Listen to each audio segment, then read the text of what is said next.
Hi, my name's Mike Arbour. Today is the 1st of September 2014. I'm at the Midwest reunion, the old folks reunion in Midwest Michigan here, Romeo, Michigan. And if you look through the roll of people that you might find on any one of these skydiving rolls, only the local people would know me because I was never very politically active with things. However, I did meet a lot of people, it wasn't my thing. But when I got out of high school, sometime, I want to say in 1966 or 67, there was on television the Run for Your Life with Ben Gazzara. And one of the things, it was a man dying of cancer, and one of the things, his bucket list, so to speak, and he makes a skydive. Well, I was a junior or senior in high school when I saw that, and it just stuck in my craw.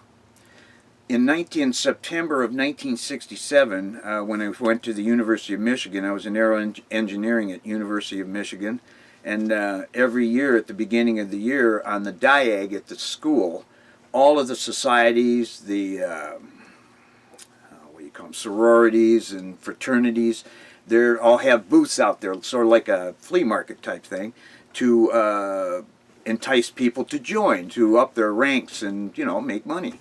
Well, there was a guy there, oh gosh, what was his name? I can't remember what his name. He was the head of the Gregory Skydiving. No, the University of Michigan Skydiving Club, I think is what he actually called it. And my roommate and I both said we had money in our pockets because we had just cashed our scholarship checks. And this guy's there, and for 25 bucks, we can jump out of an airplane. So we signed up for it, and that Saturday, we both went out to Gregory, Michigan. That was September 21st, 1967. And you went through the thing. We spent probably about a half an hour jumping off of a bench, doing PLFs into the pea gravel, and that was our skydiving training, pretty much. We got in the airplane and went up, and my friend went first, and he got out there and basically fell off the wheel. And when it came my turn, and I'm sitting in there, and you're looking, I'm kind of short, and you had to extend your legs and get out on that wheel, and I just froze. So the guy says, Mike, you can do this. So I did. I tried not to look at the ground, climbed out on that wheel, and I looked back at him, and he yelled, "Go!"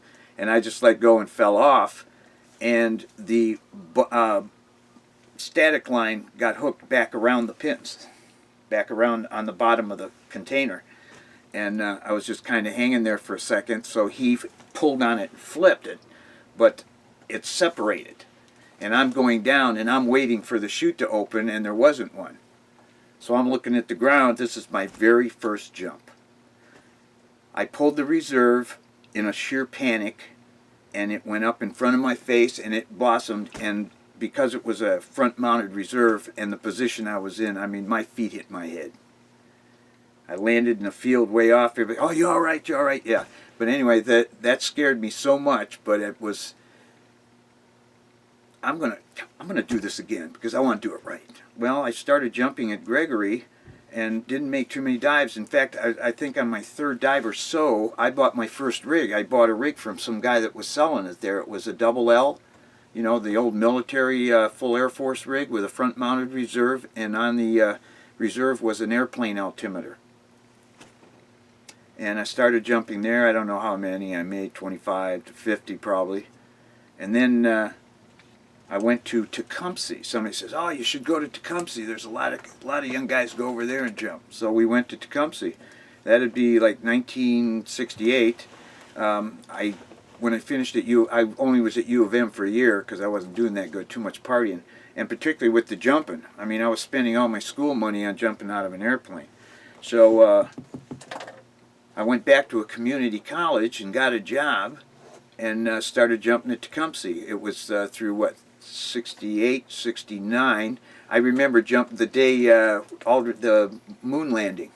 We were out there, and it's kind of funny because we were trying to work on relative work, which nobody really knew much about in Michigan. And when they said, "Oh, they're going to land on the moon," I was like, "Hey, we're busy." we didn't care. And so we ended up making, I was the first 6-way in Michigan. I had the picture. I gave it to somebody. I think John. I gave it to John Sherman, I think. But then in 70, I graduated from nursing school, and I got a job. And through the 71, 72, jumping at Tecumseh, and then a guy with Pete Mikes found a new drop zone that was way closer to home. He was starting up a drop zone. I met this guy. He used to jump out at Tecumseh, and he's going to start a new drop zone at Salem, Michigan, kind of it's like this one here, only just outside of Detroit. So I started jumping over there, 71, 72, and then I met, I got my jump master and my IE there, and while I was getting my IE, I met a guy from Toledo, Ohio, Nick Lucas, and we became good buddies. Jumping, we started meeting at Tecumseh to jump and did a lot of relative work.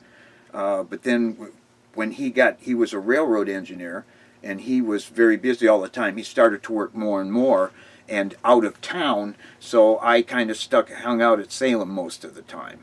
And then in 73, me and another guy from Salem, we headed on down to Zephyr Hills and Daytona Beach, and for the next 2 years, we were only at Zephyr Hills for a couple of months, because then we went to DeLand. And I was a nurse. I worked part-time in a small clinic and lived out of my van on the beach and taught jumping at DeLand.